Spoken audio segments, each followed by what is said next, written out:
Dando continuidad al próximo equipo, no sé si ya está, no, faltó habernos entrado todos. No entró. Profesor, pero yo quería aportar al tema que estaba hablando Caro, que es del grupo del que participo. Es que cada eje va a responder, va a preocuparse por una realidad, pero la calidad tiene esta situación de que depende de que, por lo menos como el grupo que hablaba de la economía, para poder tener una planificación estratégica, hay que ver cada uno de estos ejes, pero también integrarlos y buscar los factores comunes o las debilidades más comunes dentro de cada factor para poder entonces lograr una mejor. Y la calidad no es una exigencia solo nacional, esto es una exigencia internacional. El famoso ISO. Y, y, y, y todo, toda la organización de evaluación que se da ahora mismo a nivel de eh, el CONEUPA, y las otras organizaciones a nivel internacionales que vigilan que la calidad educativa sea mejor. Entonces, sí hay que ver los problemas económicos y la accesibilidad que tengan a los niveles remotos, porque no todas las áreas del país tienen el acceso al Internet. Yo tengo estudiantes que a veces no se pueden conectar porque el sistema no funciona en el área. Entonces, para mí estos ejes son parte de una integración total. Ok, cuando tú hablas de la integración total, yo me imagino que hace referencia a lo que vimos en el foro. Pero como entidad, como organismo, para el Medusca le sería muy difícil, ¿ok? Manejar un monstruo tan grande a nivel de funciones, de tareas, de responsabilidades, de personal, en fin, de todos los elementos que en él intervienen y no poder hacerlo departamentalizadamente. Por eso es que se busca a través del fondo de lo que es la Dirección del Fondo para el Desarrollo de la Calidad Educativa, la descentralización. La descentralización para la asignación de recursos en función de la planeación. O sea, yo lo que quiero dar a entender aquí es que la planeación en su conjunto, por supuesto, debe obedecer a todos esos ejes o líneas de acción. ¿Ves? Pero quienes lo van ejecutando son cada departamento. Y yo como líder, gerente, ministro, hago un seguimiento en función de los recursos asignados, las metas perseguidas, el desarrollo estratégico de las líneas o acciones y los resultados que realmente evidencian el logro de estas. ¿Sí? ¿Sí? Muy bien, excelente. El siguiente equipo, Tapia. Bueno, no, mi equipo también, profesor Alexander, Perfecto, acá. Alexander. El eje 2 que es la equidad educativa. Siguiendo la misma línea de Carlos, tal vez uno de los ejes que termina siendo más golpeado en esta situación. Pude leer también un poco sobre los otros ejes, no quiero decir que no también que sufren por una complejidad de momento, pero si ya teníamos problemas antes con la equidad educativa, imagínense en esta situación, cuando antes los chicos de la comarca no podían ir a la escuela y ahora los que están acá en la ciudad tampoco pueden ir a la escuela, imagínense. O sea, no es que no pueden ir a la escuela, sino que se les complicaba tal vez el acceso a ella. Entonces termina siendo un eje bastante golpeado por la situación actual. Si le hacemos el lineamiento, la conexión con lo que hemos estado viendo, cuando se plantea, cuando se hace una planificación estratégica, definitivamente uno lo hace en base al entorno. Nadie consideraba que podíamos encontrarnos en el 2020 con una pandemia. Entonces, cuando vas haciendo esta planificación, tú lo que vas pensando es que el entorno va a ir mejorando en el momento en el que sigas avanzando. Todo esto ha cambiado la situación, el entorno actual, y le termina complicando todo el plan que había ya establecido lo que era el Meduca, y termina complicándose mucho más cuando tenemos que los estudiantes actualmente de las escuelas públicas van a iniciar clases ahora es en julio. Imagínense cómo puede estar entonces las personas de la comarca. Esto, hay problemas actualmente acá en las ciudades que puede ser que no tengan una laptop, y con una laptop o con una tablet ellos pueden continuar sus estudios. Pero ¿qué pasa en estos lugares de difícil acceso que no tienen la conectividad? Todavía se complica mucho más. No con un solo aparato le puedes resolver a ellos. Entonces sí termina siendo, para ser bastante puntual con el tema del eje de la equidad educativa, sí termina siendo para mí, y no es porque tal vez no hemos nosotros seleccionado este eje, para mí tal vez el más complejo para solucionar en base a los 5 que estuvimos viendo. Por lo menos haciéndolo en relación a lo de el eje 3, que es el de formación de educadores. Muchos educadores en este tiempo que han estado en sus casas, tal vez con ese tiempo libre, por lo menos los profesores de las escuelas públicas que estuvieron estos meses anteriores sin dictar las clases, en ese tiempo se les estuvo dando muchas capacitaciones. Tal vez han recibido más capacitaciones que lo que podían tomar ellos de manera presencial. Por lo menos yo formo parte de la Comisión de Educación de la Cámara Marítima, y ahí nosotros le dimos un diplomado a los estudiantes, a los profesores de los bachilleres náuticos de las universidades del MEDUCA, o sea, de las universidades públicas, cosa que no se había podido hacer antes por el tiempo, por el tiempo y la disponibilidad de cada uno de estos docentes. Entonces, esta pandemia que nos tiene todo el mundo en casa, en ciertas cosas hemos podido avanzar, pero en otras sí termina siendo muy complejo. Haciéndolo relación por lo menos con el eje de la calidad, y disculpen que me vaya de los ejes, sino que pude ver los otros ejes para poder comparar con el eje de la equidad educativa. Termina calidad cambiando todo, porque tal vez todos los procedimientos que se tenían era para hacer de manera presencial.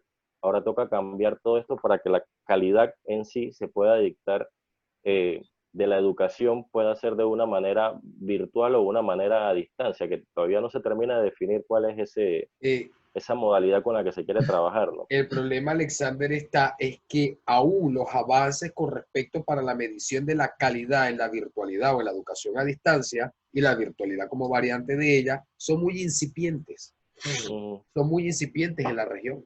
Ese es el problema que estamos teniendo. Que hablar de calidad educativa en la virtualidad todavía nos lleva un tramo. Y este es un escenario de experimentación donde estamos como que probando. Claro, digo probando a nivel de experimento social macro, porque un grupo micro veníamos desarrollándolo y no pasaba nada, ¿no? O sea, ya veníamos ya dándole ritmo a la virtualidad desde, por lo menos yo estoy dando clase y estoy formado en virtualidad desde el 2013. ¿Ves? O sea, esto para mí no es nuevo. O sea, yo veo a la gente que está en... O sea, no entiendo, ¿no? Claro, ¿qué pasa? Es que venimos acostumbrados de un escenario que implica ahora un cambio, pero no es un cambio de que nosotros decidimos o que nosotros queremos, sino que la circunstancia nos condujo a él. Y entonces es muy forzoso cuando te dicen tírate ahí en la piscina, cuando tú sabes que el agua está fría y que te vas a resfriar y tú no te quieres tirar y agarra a otro y te tira. ¿Me explico? O sea, una cosa es voluntad propia, otra cosa es la imposición. Una imposición que no es Eduardo, que no es Meduca, que no, es una contingencia, que nadie estaba preparado para ella. Miren, yo descaradamente, yo he dado últimamente muchas conferencias en la parte de virtual porque es una de mis formaciones, la parte de e-learning, de mediación didáctica en entornos virtuales, cómo diseñar secuencias operativas, cómo diseñar por competencias, o sea, todo el proceso de formación virtual. Y quizás ustedes lo pueden notar en la forma en cómo yo les estructuro el aula. ¿Encuentran alguna diferencia en la estructuración de mi aula virtual en comparación con otras asignaturas?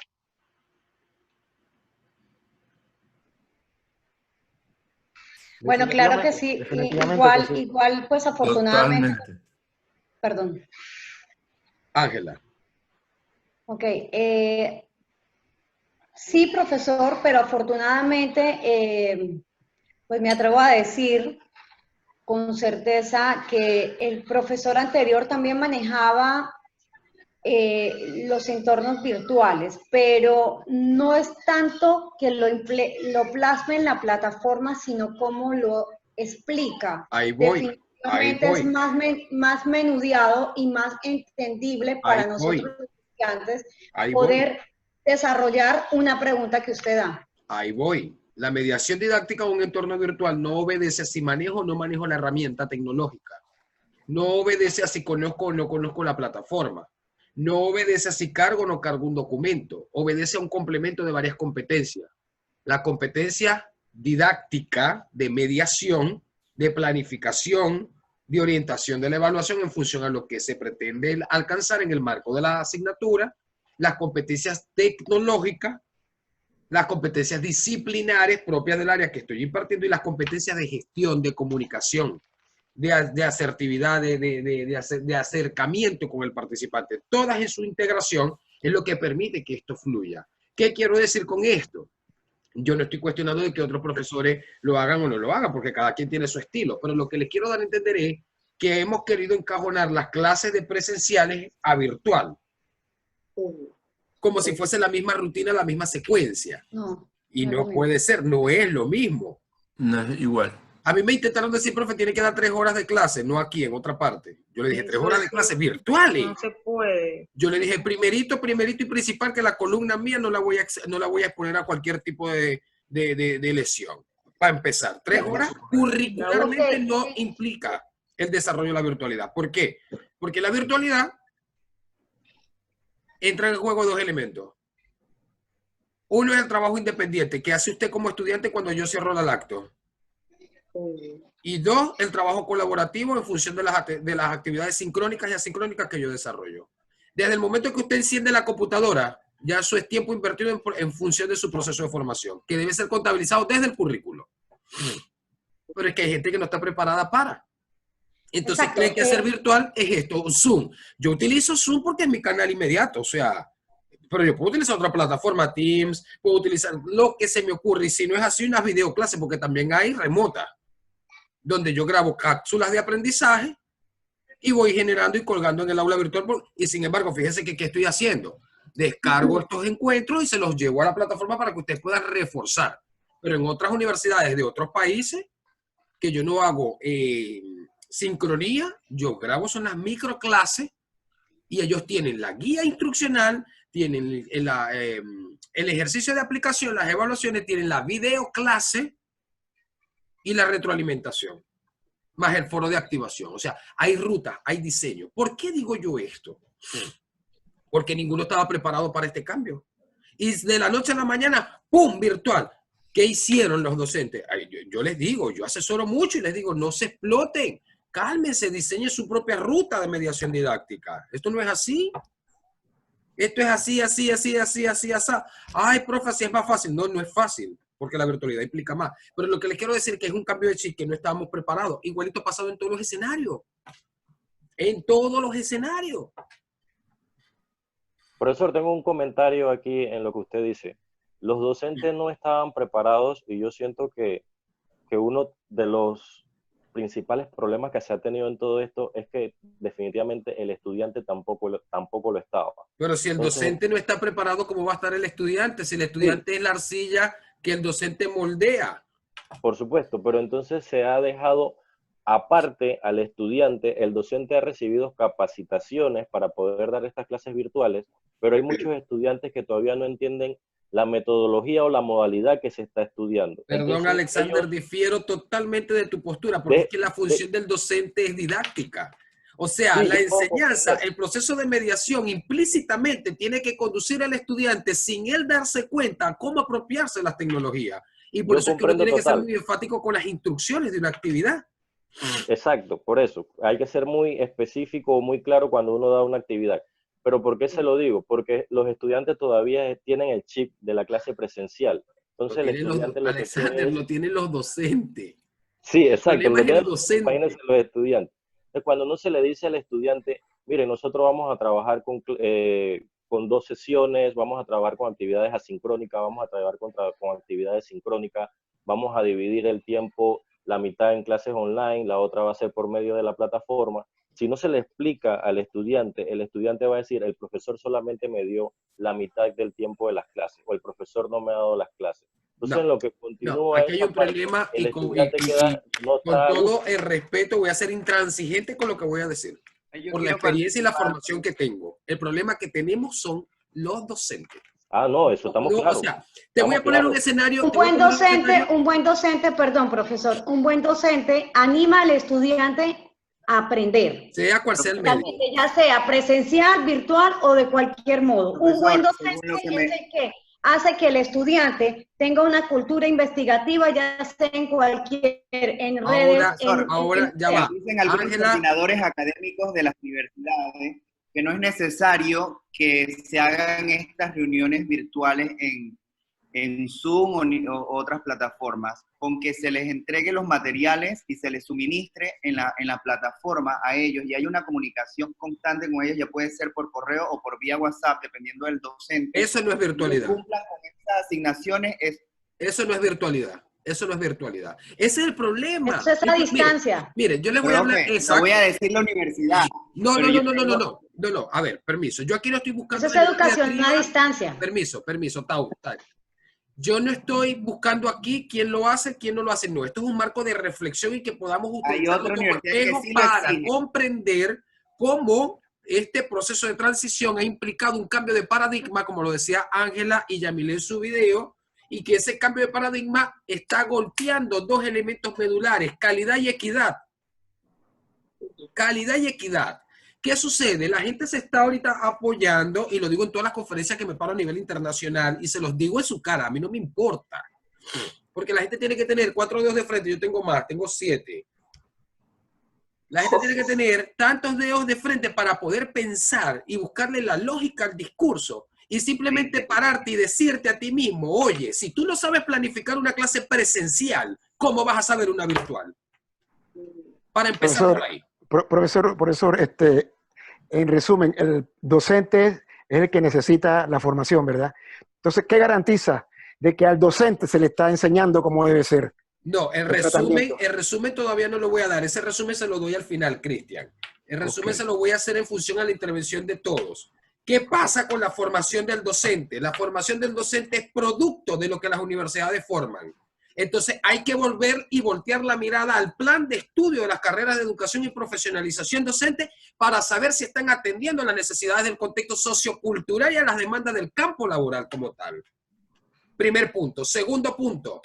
No hay docentes especialistas en áreas disciplinares.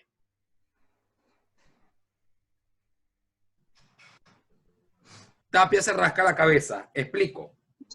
¿Han escuchado los fulanos profesorados? Sí.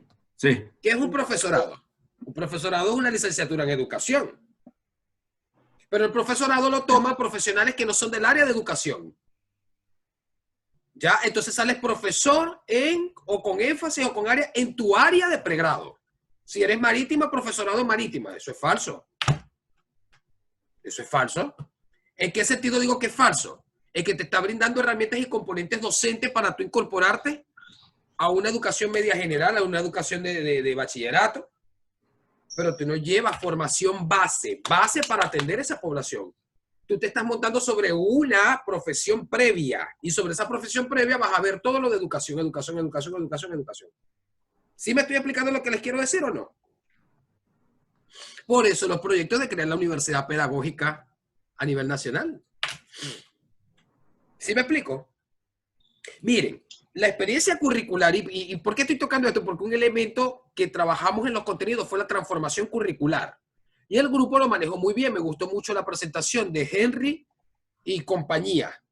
No recuerdo los nombres, creo que Dania, creo que era Dania, Henry y César. La presentación de la primera... Carol, ¿qué está hablando, profesor? Lo del caso, de los ejes. No. Estoy hablando de la lección número 1, módulo número 1. La presentación que hicieron sobre la transformación curricular. No fue tu grupo. Bueno, fue otro grupo que trabajó la transformación curricular. No recuerdo cuál fue que le retroalimenté. Pensé que era el de ustedes. No, usted trabajó con la planificación. Transformación curricular trabajó Carol. Los cambios, profesor. Exacto, sí. Los cambios y el impacto. Exactamente. Cambios curriculares. Exactamente. Sí. Lo que pasa es que crucé los nombres. Y ustedes allí hablaban de un elemento muy importante. Y es cómo las mallas curriculares han sufrido cambios, cómo se han incorporado nuevas profesiones, cómo los cambios han permitido y los cambios. Pero, por ejemplo, tú vas a Venezuela y en Venezuela los perfiles son tan cerrados que hay licenciatura en educación, mención ciencias sociales con área en geografía.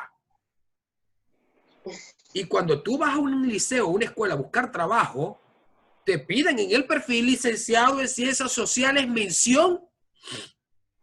licenciatura en educación, mención ciencias sociales con área en geografía, o con área en historia, o con área en... ¿Sí me estoy explicando? Realmente buena No pedagogía. general, sino específico.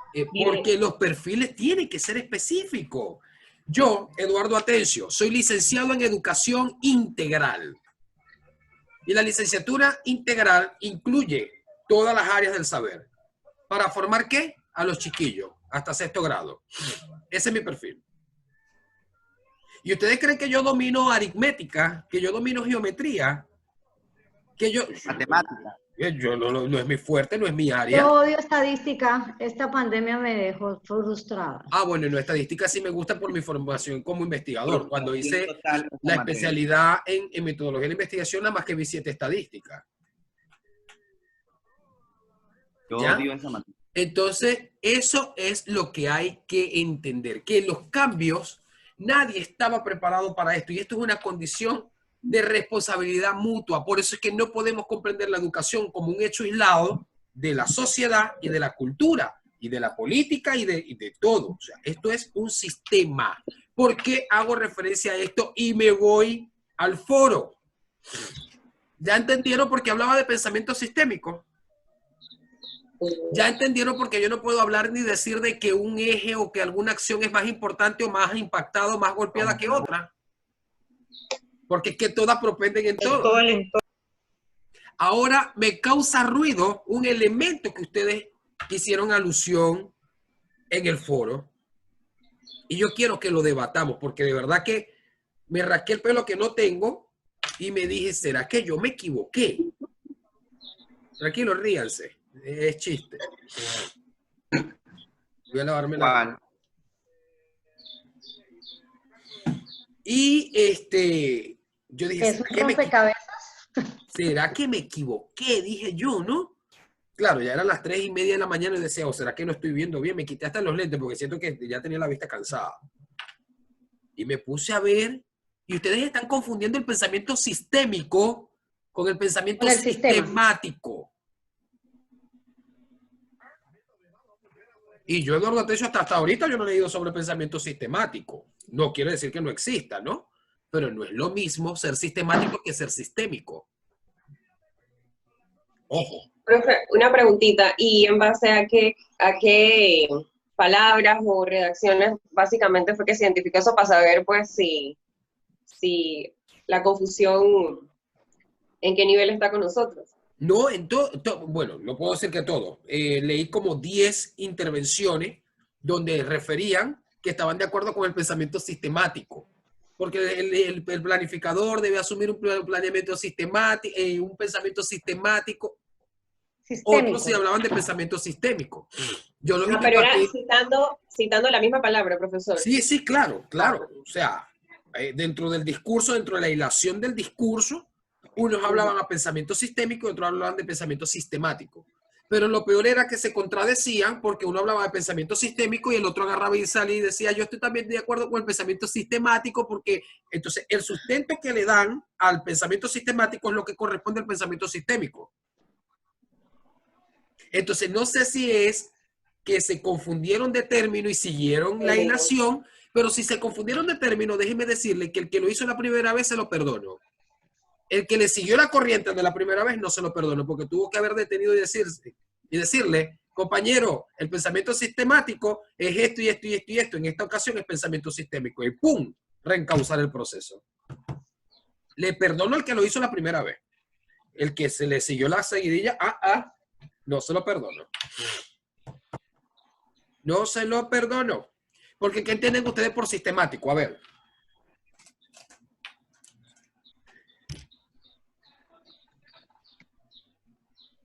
Ahorita que estaba hablando de la virtualidad, yo estoy dando una materia que se llama liderazgo empresarial. Y los estudiantes me exigían que le diera a la clase la totalidad de horas que duraba el salón, el espacio físico. Y yo les explicaba que no era igual. No, Bueno, sí. realmente yo tengo lo que es pensamiento sistémico, profesor. Sistemático, no. Yo hablo de... A ver. Yo no estoy aquí buscando penalizar ni señalar quién lo tiene. No, pero es que usted está preguntando y ahí no le puedo contestar. Le puedo hablar del pensamiento sistémico. No, pero es que si yo te hablo de Sobre la herramienta sistemático, ¿qué es como para ti tal. sistemático, Ángela? ¿Qué es sistemático para ti? Sistemático puede ser algo Que se ajusta a un sistema, profesor. analítico, Algo pero sistemático. realmente el sistémico es la herramienta de la que estamos Sí. hablando Yo por lo las que quiero- múltiples sí. áreas, pero sistémico, pienso yo que algo sistémico es algo Es una estructura, o sea que no hay Que es ordenado. casual. una Y es ordenado. organización lineal. Yo pienso que Basado en el una- sistemático es algo que lleva un proceso, Es lleva estructural. unos pasos a Hay una seguir. lógica implícita que por los pasos te conduce a la organización, al control. Es decir, es algo preestablecido. En una dirección clara. Ese es lo sistemático. El sistémico es que integra, que toma cada componente de cada una de las partes y al integrarse constituye el todo. ¿Ya? Entonces, allí es donde estuvo el desfase. Volviendo a la mirada a lo que les estaba contando, y más o menos que se me ocurrió ahorita comentarles, tengo una materia que es liderazgo empresarial y los estudiantes me exigían que por cuestiones de calidad, porque ellos estaban pagando, yo tenía que darle la cantidad de horas que ellos le daban en el salón de clases, se las tenía que dar virtual.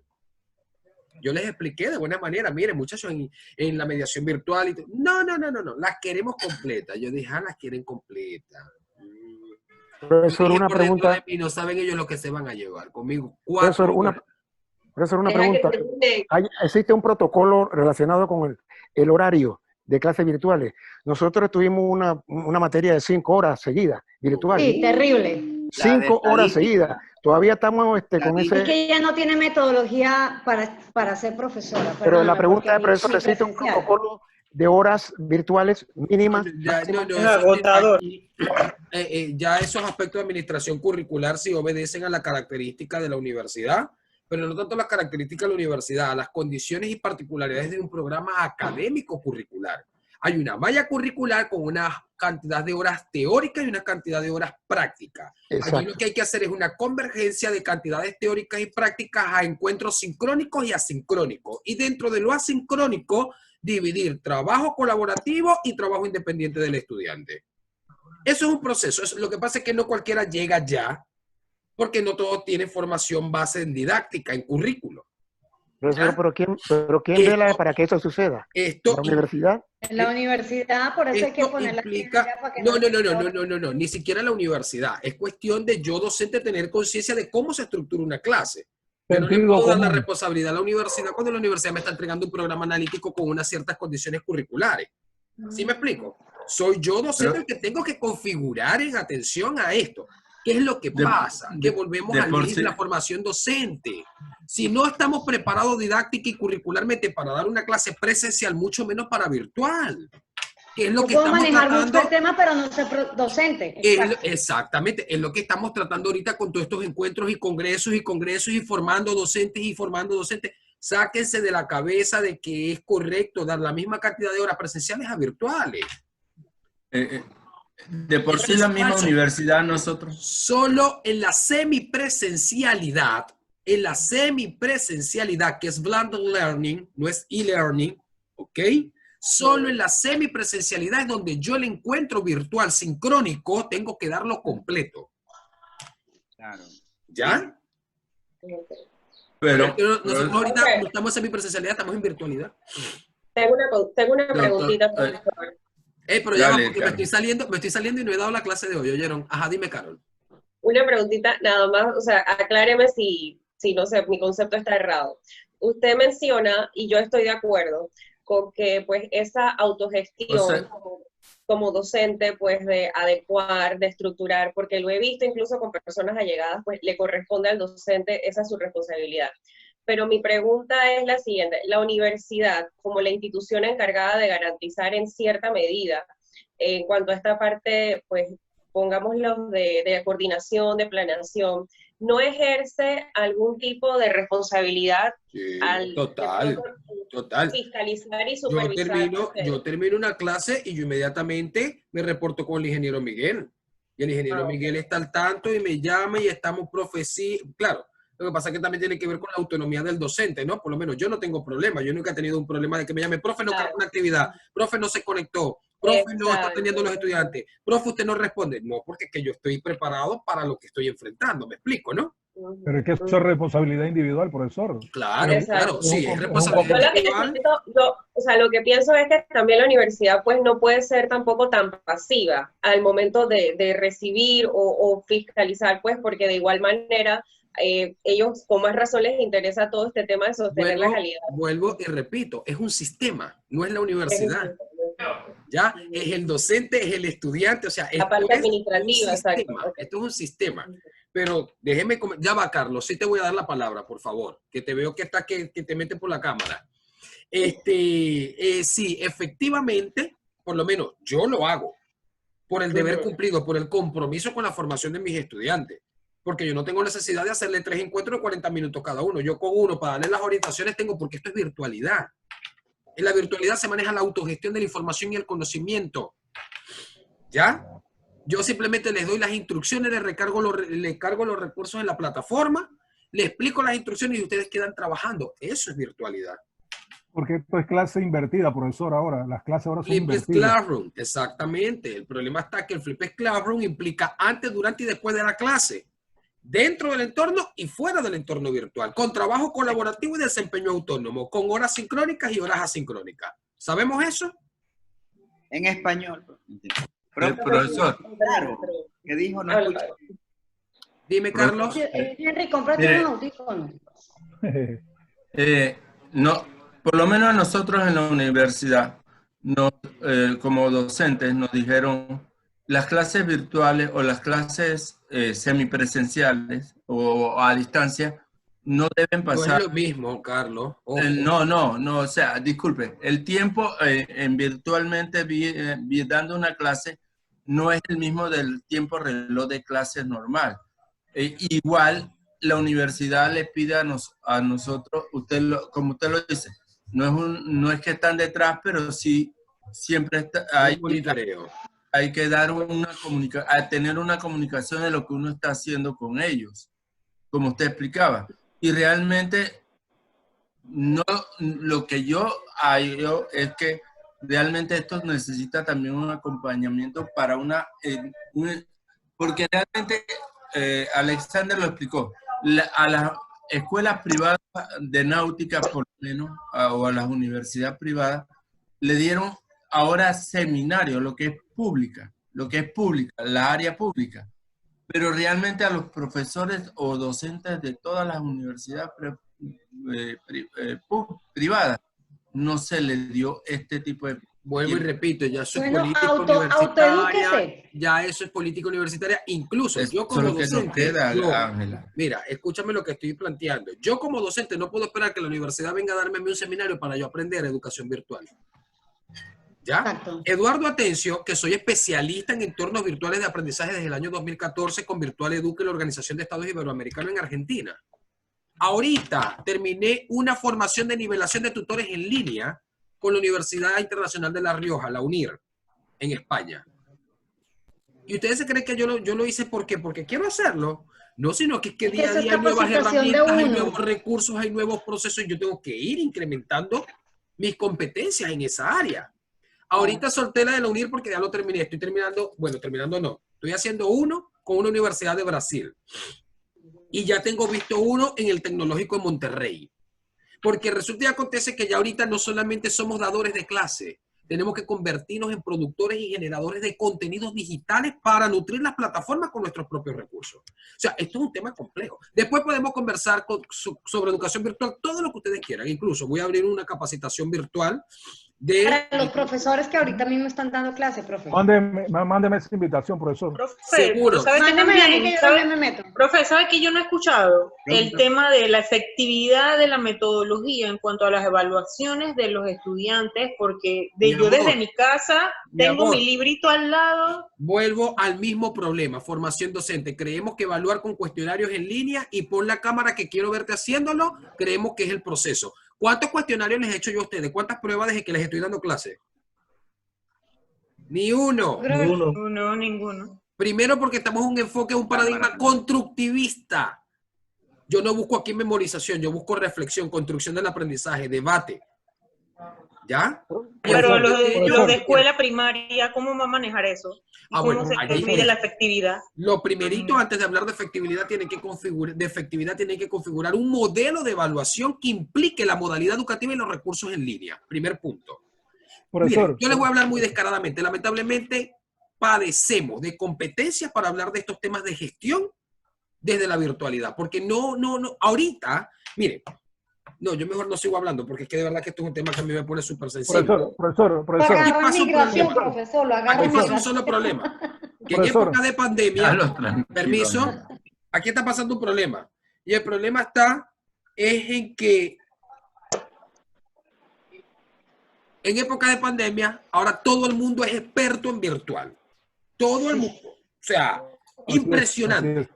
Y nunca ha dado clase virtual. Nunca ha diseñado un contenido virtual, nunca ha hecho un diseño instruccional para un curso virtual, o sea, nunca nada.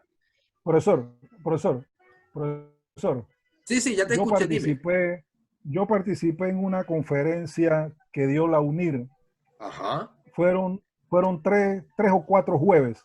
Ajá. El primer tema fue cómo organizar un plan eficaz de transición de forma presencial a virtual. Transición es una cosa. Ojo, transición es una cosa. Estamos hablando de una no presencialidad emergente. Profesor, ok, yo lo que le estoy diciendo, el tipo de seminario que recibí por parte del UNIR que usted estaba comentando, que estudió, que es una universidad virtual. Adicional a eso nos dieron un curso que se llama Metodología para enseñar y aprender online de manera eficaz. Eso, y creo que hubo otro tema donde nos hablaban ya existen plataformas que usted puede monitorear al estudiante cuando está haciendo una prueba.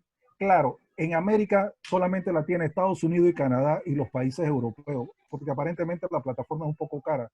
Se llama Reposorio, si no mal recuerdo, donde el estudiante tiene que inscribirse con su documento de identificación y la plataforma le permite ver todo lo que él hace, si se va a otras páginas, si revisa otro libro, si revisa otro documento. Eso ya existe. Claro, eso para aquellos de nosotros eso todavía va a pasar mucho tiempo. Nos hablaron del tema de cuáles son las aplicaciones que uno puede mirar si hay plagio en cuanto eso sí. Pero eso siempre ha existido. Sí, todos esos temas nos los explicaron. Lo que le quiero decir que hay mucha capacitación, que hay mucha información que se está dando ahora por organismos profesionales y capacitados para ese tema, porque hay una realidad de lo que usted dice. Ahora todo el mundo quiere estar dando webinar, ahora todo el mundo quiere estar dando charla, capacitación a través virtual. Me parece que no es lo correcto, porque eso debe venir de personas especialistas que conozcan la materia. Claro. Exacto. No, es que ahorita hay de todo. Bueno, pues después les voy a compartir esta formación que les voy a dar sobre docencia virtual. Arquitectura de aprendizaje en línea se llama. Una certificación. Sí, yo les comunico. Bien. Fíjense lo importante. Aquí estamos hablando de varios factores sin darnos cuenta de que estamos apuntando a temas relacionados con la calidad, con la equidad, con los recursos, con todos los ejes de acción que trabajamos en la lección pasada, en el módulo de aprendizaje pasado. Pero todo ello, por supuesto, en un marco de, digamos, pertinencia, de ese aseguramiento de que la universidad realmente está ofreciendo un servicio de calidad, transita un nuevo escenario que es el escenario de la acreditación universitaria. ¿Ok? Y la acreditación universitaria propiamente es la que dice si la universidad está aportando elementos de seguridad que contribuyen a la formación de un profesional con altas competencias, capaz de salir e insertarse al mercado ocupacional para responder a sus propias necesidades. ¿Me estoy explicando o no me estoy explicando? Entonces, aquí entra en juego tres elementos: evaluación institucional, acreditación institucional y aseguramiento de la calidad. Son tres procesos que van articulados de la mano y que Carol bien lo mencionó con la ley del 2015, la ley 52 del 2015, y lo vamos a profundizar ahorita en este tercer espacio que ya voy a llamarlo de nuevo y preciso lo que vamos a trabajar y cerramos el encuentro. ¿Estamos claros?